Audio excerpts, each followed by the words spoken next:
Hello and welcome to Business Documentaries, the place where you'll learn about business people and how they started and got successful.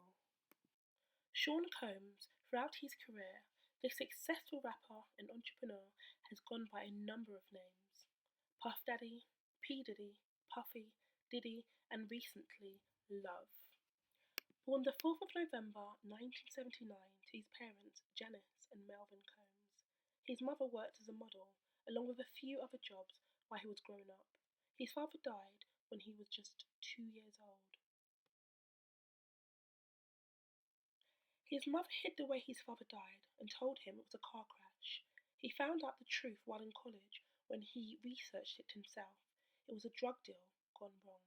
His father was shot in a car. Born in Harlem, New York, and while a student at Harvard University in Washington, D.C., he began working as an intern at Uptown Records in New York, a lot of traveling. He eventually dropped out of school after being promoted to vice president of A&R at the label, where he helped to develop and produce artists like Jodeci and Mary J. Blige. Diddy described himself as a serious child who had a dream. It was a hot summer's day. He looked across the road and saw his neighbours swimming in their pool. He always wanted to be invited to swim, but he never was, and he vowed to himself that one day he will own a pool of his very own. This encouraged him to work very hard throughout his career.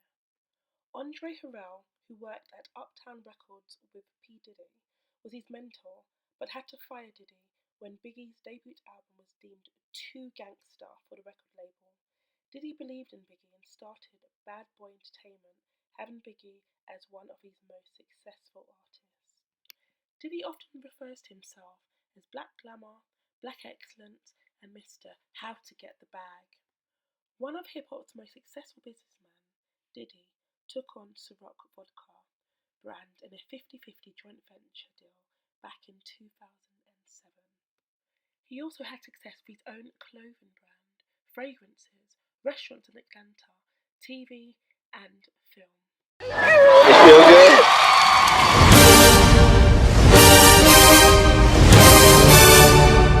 This is my show, Star Maker. If you were starting from scratch, from the beginning of your career, and trying to build the career that you have today, where would you begin? Well, the real answer, and not the, I guess, successful role model entrepreneur answer, or like the answer you get from your teachers, is I would probably be scared to death. This generation is probably one of the most empowered generations of our, ever. The most entrepreneurial generation. And I would say this generation is also the generation who, like the world in a sense, has kind of turned its back on because it's not protecting their future, whether it's from a world point of view or from a personal point of view, or even from a point of view of what their future is going to be like, whether it's global warming or whether it's even how they're going to have a job or a career. So that at first would scare me. Then number two, it would scare me and make me angry that it was like that for me. And number two would be that, I also would be kind of intimidated by the competition, because everybody's trying to be the next Steve Jobs, the next Martin Scorsese, the next Puff Daddy, the next Jay-Z, or so on, you know what I'm saying? Right. And so there's so much competition. Like when I started, there was nobody really trying to do what I was doing. And so I think that it's very important to know the reality. So my advice to future entrepreneurs is to always know the reality, know what you're getting yourself into, know how hard it's going to be, how competitive it's going to be. But even with that being said, I think there's more chances today than ever to get seen and heard, to get noticed. And I think that we're in a time where the people that really, really work hard and really, really believe in themselves and really, really don't give up on their dreams no matter how many times they fall down are the ones that's going to be successful. And you got to figure out what that dream is, Yeah, right? What and one of the most important things is that day, I would say my advice is for people to kind of ramp it up, because a lot of times when you're young and you in your 20s or something, you like, I don't really know what I want to do. But we live in a different world. It's important for you to know what you want to do for the future of your family. So it's a scary thing to make that decision. This is what I want to do. But the sooner you make that decision, I think the better it'll be for your life, and a better chance of success you'll have, because you'll have more time to mess up. Right. You have more time to fall down.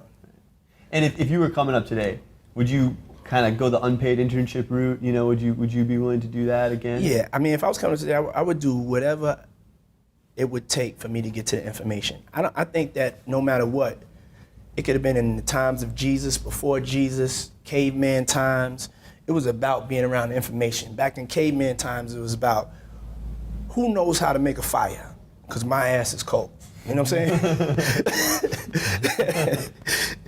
And now it's like, who really knows who is successful in this day and age and how they are successful. So I think that our educational system needs to be fixed in a sense, because a degree means something to me, but experience kind of means more, and a point of view of where people want to go kind of mean more than somebody saying I have a master's from Harvard or whatever.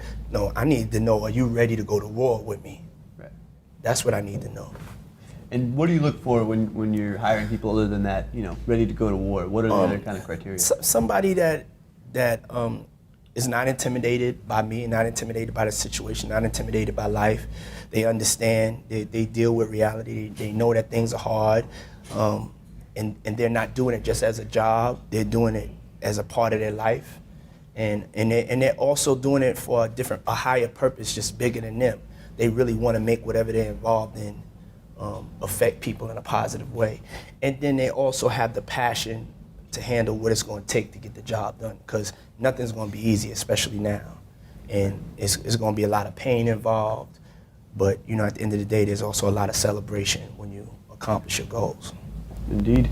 And speaking of celebration, Ciroc, DeLeon, you got a lot on your plate in terms of celebratory ventures, but what's next for you?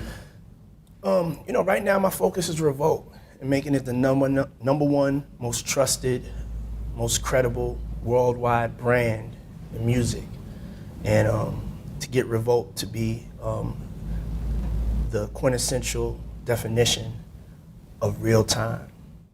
Tips for success from love. You have to be serious. You have to be serious about your goals. People don't understand what it takes to be successful. I was serious about my dreams. I have to have faith in my dreams. Your belief has to be crazy. You must raise your kids to be the brightest, the boldest. LeBron James worked out at 6 a.m. in the morning. He was very hardworking. He still is. You have to be a little crazy. You have to see what's not there. He saw everything as a dream, and so do I. Have faith, open your eyes, and see the reality. The road to the bag is surrounded by the team you keep. If they're not inspiring you, you have to get rid of them. Are they like-minded? Are they disciplined? His strategy for dealing with distraction is prayer and meditation, to clear his mind and help him focus. His mother has always been his inspiration. She once had 6 jobs. He was inspired by her work ethic. Press yourself to greatness. P Diddy has a variety of businesses, just like he has a variety of women. He was recently dating Carisha from the City Girls, and she even has a show on his Revolt channel.